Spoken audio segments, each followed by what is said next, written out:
Oi pessoal, eu sou Douglas Belchior e começa agora na TVT o nosso programa O Tempo Virou. Durante a campanha eleitoral de 2018, o atual presidente da República, Jair Bolsonaro, disse que em seu governo, abre aspas, não vai ter 1 centímetro demarcado para reserva indígena ou para quilombola, fecha aspas. Ele disse isso após declarações racistas no Clube Hebraica, no Rio de Janeiro. Eleito, Bolsonaro já tem o governo que menos titulou quilombos no país, mesmo sob pressão da justiça. Até 2021, apenas 3 comunidades receberam a titulação do governo federal. Ainda em 2021, Bolsonaro incentivou fazendeiros a usar armas contra indígenas e quilombolas para defender suas terras. As ações do governo, encabeçadas pelo presidente, ignoram a importância de comunidades quilombolas na preservação do meio ambiente e evidenciam uma das faces mais graves do racismo ambiental no seu governo. E aí, como é que está o tempo na sua quebrada? Por aqui o Tempo Virou. O Tempo Virou é uma colaboração entre a TVT e a agência Alma Preta de jornalismo. Nós vamos discutir os impactos das mudanças climáticas no cotidiano da população no contexto rural e urbano, campo e cidade. Sempre com um convidado ou uma convidada especial e uma reportagem. Temos um encontro marcado aqui na TVT toda semana e também nos canais do YouTube da Alma Preta e da TVT. Os endereços estão aqui embaixo na sua tela. Para nossa conversa de hoje, convidamos Maíra Silva, que é quilombola do Quilombo de Vaporunduva, na cidade de Eldorado, aqui na região do Vale do Ribeira, em São Paulo. Ela também é especialista em agroecologia e educação no campo pela Unicamp.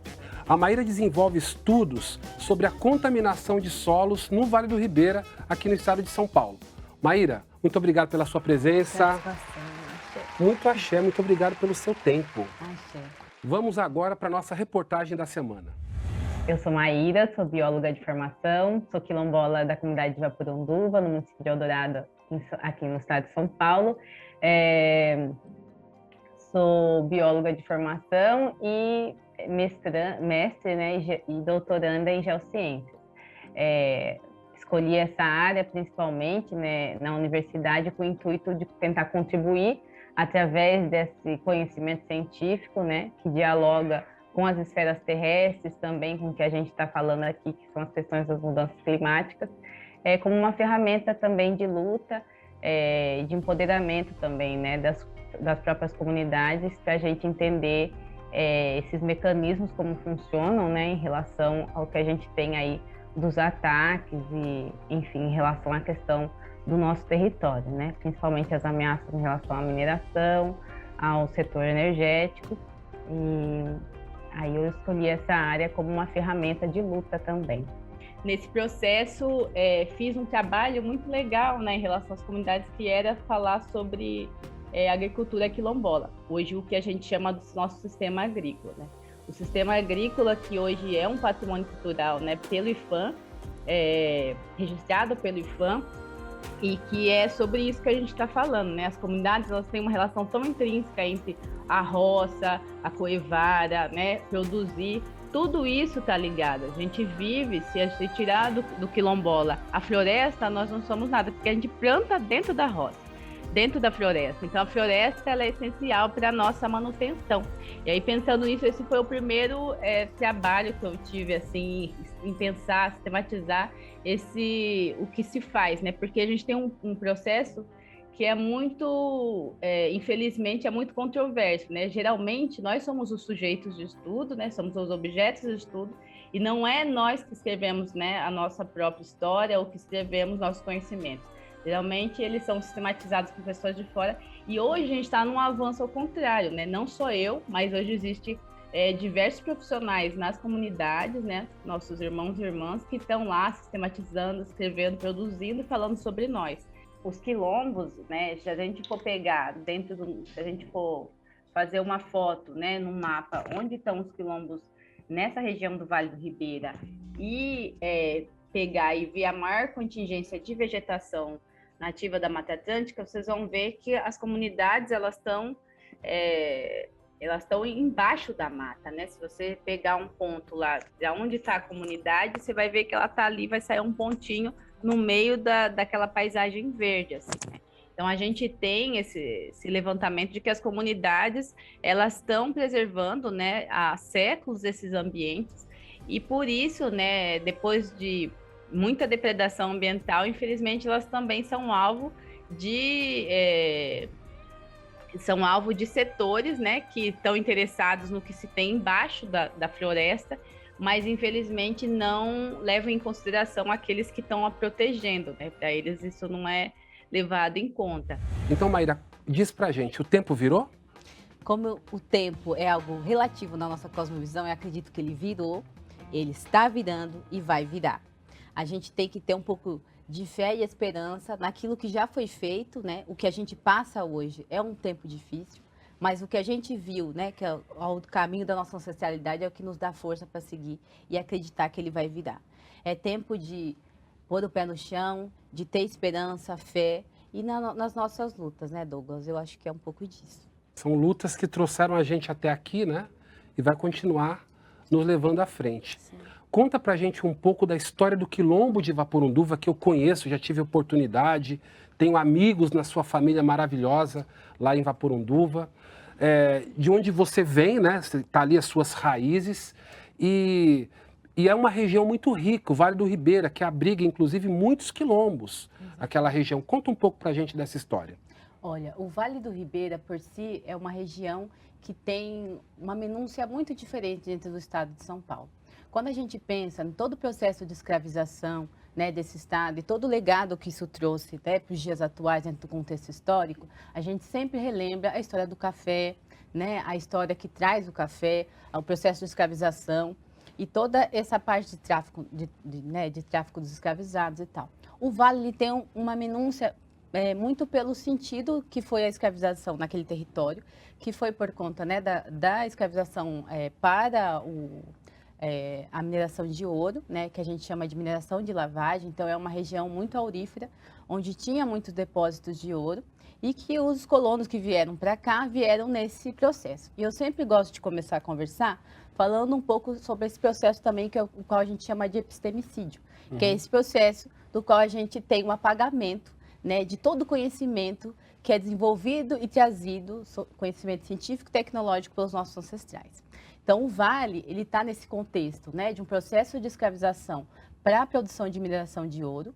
Isso lá no final do século XVI, né, no final do século XV, XVI, e desde esse processo para cá, desse processo histórico para cá, muita luta, né, foi enfatizada e realizada pelos nossos antepassados. Como é que as questões ambientais afetam a região do Vale do Ribeira e especificamente as comunidades quilombolas? E quais são as principais dificuldades para conseguir o reconhecimento legal desses territórios? Então, quando eu digo, né, que é uma região que é preservada ali, é mantida, a gente está falando hoje de que a gente quer, né, uma floresta. A gente quer um rio, mas a gente quer a floresta com vida, a floresta em pé, né? Que o que pulsa dentro do nosso coração, do nosso sangue, é o rio. Hoje, se você perguntar para qualquer jovem, né, mais velho, que a gente chama, ou jovem no quilombo, ele vai falar o que é ser quilombo? É a nossa terra, é o nosso território. E a gente entende que ser quilombola e estar na terra, no território, é também defender e preservar, de alguma forma, esse ambiente. E hoje a gente tem alguns dados que demonstram que aonde tem os territórios quilombolas estão sobrepostos a áreas contínuas de preservação de Mata Atlântica. Então, para a gente assim, estar no território e preservar esses lugares faz parte da nossa essência, da nossa cosmovisão. Mas ao longo desse histórico, que eu disse para você, desses séculos de opressões, nós tivemos várias intervenções, né? E algumas, inclusive, que me inspiraram a estudar, a seguir nesse caminho também, que é a questão, por exemplo, da mineração. Nós temos hoje uma pauta muito importante nas comunidades, que são também os territórios sobrepostos por pedidos de mineração na região.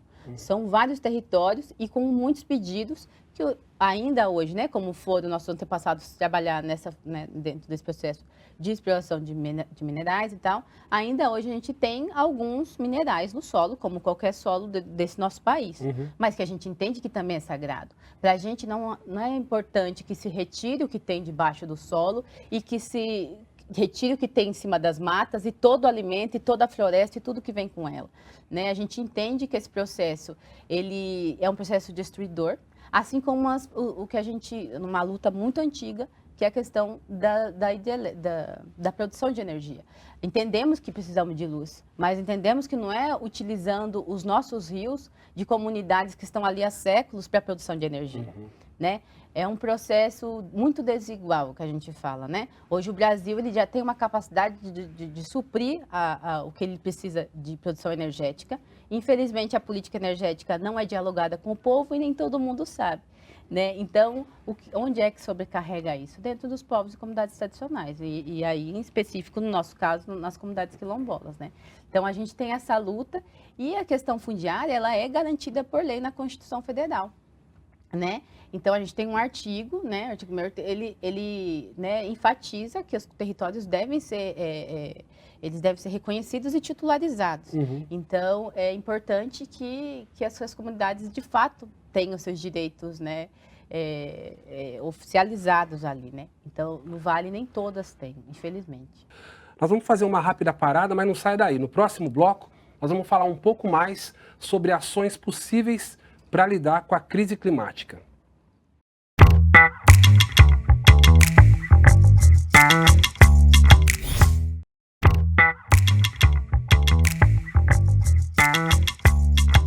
Estamos de volta com o Tempo Virou. Lembrando que o nosso programa também está na internet. Fique ligado no YouTube da TVT e dá uma preta para ter acesso aos conteúdos dos nossos programas. Hoje recebemos aqui no Tempo Virou Maíra Silva.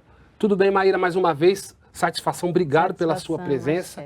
Quilombola do Quilombo de Vaporunduva, estudiosa desse tema. Eu quero te perguntar como podemos conscientizar a população sobre a importância das áreas remanescentes e das relações dessas áreas, dessas comunidades, com a preservação do meio ambiente.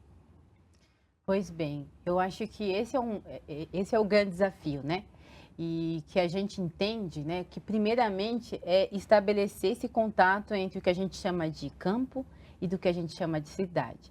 Porque nós, principalmente quando a gente fala da população negra, né, somos um só, né, mas que dentro desse processo absurdo de escravização, fomos ali separados, cada um dentro de um contexto. Algo que eu falo muito na minha comunidade, é meu outro quilombo, que é o Quilombo João Dito Ribeiro, né? Maravilhoso, da Fazenda Roseira em Campinas, que foi a minha segunda morada, que é a minha segunda morada, e que ali eu descobri uma coisa muito interessante, que é das maiores atrocidades, né, desse genocídio, desse epistemicídio, né, desse apagão dos nossos conhecimentos, é você tirar o direito das pessoas, delas terem o seu próprio território, a sua terra, delas não entenderem de onde elas vieram e qual a relação dela. Quando a gente fala o território, eu estou falando ele quanto um território físico, né, espacial, né, quanto o ambiente mesmo, né? Então, muitos que eu conheço, que são os meus irmãos jongueiros, eu via entender na cidade o quanto isso foi grotesco, né? Você tirar essa essência da pessoa entender o que é uma erva e entendi também o quanto isso foi salvaguardado nos terreiros, né? Por exemplo. Nos terreiros. Então, e quando eu vou para o Quilombo, né? Essa relação que eu fiz durante esses 12 anos, né? Que eu brinco que eu fui desbravar para a cidade, é uma relação que eu estou entendendo que cada vez mais a gente tem que aproximar e que são realmente mundos diferentes. Nem todo quilombola quer sair do seu quilombo para estudar ou quer sair para fazer uma ação fora, mas também eu entendo que também nem toda outra pessoa que está no centro urbano às vezes sabe pegar e chegar numa floresta e dizer esse é mato de não sei o quê, esse é planta tal, né? Aquele é pássaro tal, mas essa relação a gente tem que fazer. Isso é para nossa para salvaguarda, né, do nosso conhecimento, para salvaguarda de toda daquela informação que os nossos antepassados trouxeram e principalmente do nosso ambiente, né? Porque justamente esse foi a forma, o mecanismo, a ferramenta do processo de colonização que depois o processo do capitalismo também fez, que é você tirar a sua essência, a importância dela para a sua vida, né? Hoje a gente está falando disso. Tanto quem mora no campo quanto quem mora na cidade. Então, entender que a gente precisa ainda preservar uma região como essa do Vale do Ribeira. Muitas vezes aqui, né, pelos centros urbanos, eu caminhando, às vezes as pessoas até aqui em São Paulo não conhecem o Vale do Ribeira e está a menos de 300 quilômetros daqui. Eu falo, nossa, é tão de suma importância que às vezes isso não é tão atrativo para né, todo o sistema econômico, para o capital, que as pessoas conheçam que ainda numa região do estado de São Paulo, que a gente está falando, né, que é um dos grandes centros do país, né? Ainda a gente tenha uma riqueza, né, uma preservação de mata contínua, de mata atlântica, né, e ainda tenha pessoas, né, que estão preservando, cuidando de verdade dessas áreas. E, por outro lado, que elas são extremamente ameaçadas. O que a gente chama de preservação desse cuidado não é algo de graça, né? Muitos dos nossos já foram tombados, continuam sendo tombados. Sim. Isso não é algo tão do passado, é até hoje, né? Então, isso é extremamente importante para essa cidade, para esse estado e para esse país. A gente volta daqui a pouco com o último bloco de O Tempo Virou.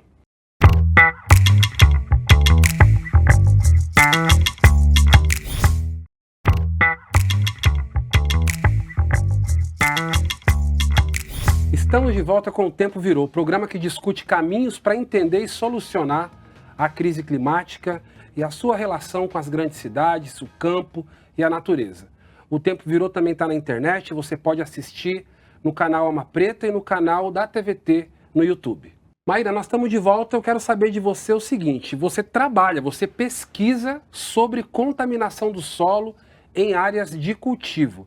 E estudos recentes revelam que a cada 2 dias uma pessoa morre envenenada por agrotóxicos no Brasil.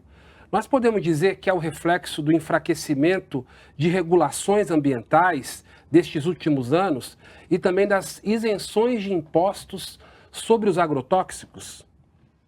Sim, podemos dizer. Eu vou dar uma separadinha no tema só para a gente... Por favor, porque a pergunta ficou longa e complexa. Ficou longa, complexa. Ajuda a mas gente são 2 temas muito a decifrar. Exatamente. Então, eu trabalho especificamente com essa questão do levantamento de áreas contaminadas, né, e entendendo que essa contaminação ela causa no ambiente, né? Então, no Vale, como eu disse para você, uma das intervenções foi a mineração, e uma mineração há um tempo recente até, que foi 100 anos atrás, que era a mineração de chumbo. Quando eu vou tentar ser breve, mas contar um caso, que a gente gosta muito de contar caso. Conta caso, sabe porque que o programa ser quilombola fica mais legal. É contar caso. E pesquisador e quilombola, a gente conta caso de 2 formas. Mas é isso. Quando eu era criança, a gente ia nadar no Rio Ribeira. Era muito gostoso, porque minha avó mora bem na frente do rio. A gente saía correndo tomar banho, mas ela sempre dizia, ela falava, Maíra, ela diz, né, que até hoje já está viva, graças a Deus, esse rio está sujo, contaminado. Mas a gente não entendia o que é esse TAR de contaminação, né? O que é isso? E ao longo desse processo, dentro da academia, um dia trabalhando do lado de uma biblioteca, eu entrei para dar uma olhadinha e entender um pouquinho mais sobre o Vale do Ribeira, sua geologia, e entendi de fato o que era essa contaminação e que ela foi causada por uma mineração de chumbo, né? E essa mineração que a gente nem sabia que existia e que hoje a gente, contabilizando, a gente entende que metade do que foi, né, para Brumadinho, né, do Rio Paraupeba, foi despejado, no caso do rejeito de chumbo, no Rio Ribeira de Guape. Então, lá eles não tinham aquela represa, né, conforme hoje a gente vê dentro do processo de mineração. Ia direto, né, então eles processavam o chumbo e jogavam o rejeito no rio. E a gente mais abaixo. Então, aquilo durou 50 anos, né? Só desse processo, nós tivemos outros. E entender que o nosso rio, né? Que às vezes tal peixe sumiu, entender que às vezes muita gente às vezes pegava essa água para irrigação. Foi uma das perguntas, né? Esses questionamentos me fez a falar, não, vamos estudar a questão de algo que ainda não tinha sido, que é nossas roças também, não só, né? Mas elas também têm algumas lavouras do lado do rio. E aí esse processo de contaminação, como é que a gente come esse alface? Como é que a gente come essas coisas que estão aqui? Então o início de tudo se deu aí, em estudar a mandioca que a gente comia e entender esse processo. Vai para a mandioca, fica no solo. Há um processo que eu falo que dentro desses conhecimentos, dessas tecnologias, nosso povo era muito sábio e muito intelectual. A gente entendia, por exemplo, existiam povos no continente africano que entendiam que tal lugar, né, o povo Fanti-Achante, por exemplo, as mulheres minas, as faiscadoras, elas olhavam pela vegetação e sabiam onde tinha depósito de ouro. Então, isso não é de algo que vem agora, nem a academia está me dando. Eu estou resgatando algo que já foi nosso. E aí, entendendo esse processo, eu pude observar que sim, aquela mineração impactou de alguma forma as nossas áreas também, né? Isso é silenciado, por isso que eu falo, a função da academia é fazer, pesquisar para a sociedade. A função da academia não é deixar as coisas na biblioteca, é também disponibilizar para pessoas, povos como nós. E aí, emendando com a questão do agrotóxico, é uma outra questão. Tanto a mineração, não estou falando no âmbito só regional da nossa região, no Vale do Ribeira, mas estou falando do país inteiro. Então, nós estávamos nesse tempo virado, andando em dois paralelos muito cruéis, que um é um processo de mineração totalmente aberto, né, explorando povos originários, contaminando bacias, e num outro processo, a liberação de vários, de vários agrotóxicos, né, que eles gostam de mudar o nome, mas que é uma espécie de veneno, sim, e que pode contaminar as pessoas. De fato, o que a gente está falando hoje também é que esse conhecimento, ele se extrapole para a sociedade. Sim. Que as pessoas entendam que o que elas comem, inclusive, pode contaminar elas ao longo de um tempo, né? E que esse processo ele não é do dia para a noite. Então, são duas problemáticas muito sérias e que está relacionada à saúde de quem? Né? Quem é que mais sofre nesse país quando a gente está falando depois, né, com vários problemas de saúde? Quem é que vai procurar o sistema público? Quem não é vai ter que como cuidar. E não tem como cuidar. É a nossa população preta, né? Então, quando inclusive a gente vai falar do racismo ambiental, a gente emenda nisso. Somos nós que mais sofremos, né? Eu quero te agradecer demais pela sua presença, por essa aula maravilhosa aqui. Axé. Muito axé, muito obrigada a você, máximo respeito. Todos. E é isso, ouçam, né? Nós temos que consultar nossos mais velhos e quando a gente diz nossos mais velhos, nós estamos falando das experiências humanas que convivem nesse espaço territorial, nesses séculos, né, de opressão que a gente vive na história do Brasil. E está aqui a representação política direta dos quilombolas do Brasil. Maíra Silva, muito obrigada. Agradeço demais a sua presença e agradeço você que nos acompanhou e nos acompanha aqui na TVT, no YouTube. O conteúdo desse programa e dos outros está disponível para você nas nossas plataformas, redes sociais da TVT e do Alma Preta. Compartilhe com a sua família, com seus amigos, contribua para o debate sobre a crise climática que atinge o mundo e que afeta cada um de nós. Esse foi o Tempo Virou. Grande abraço, até a próxima semana.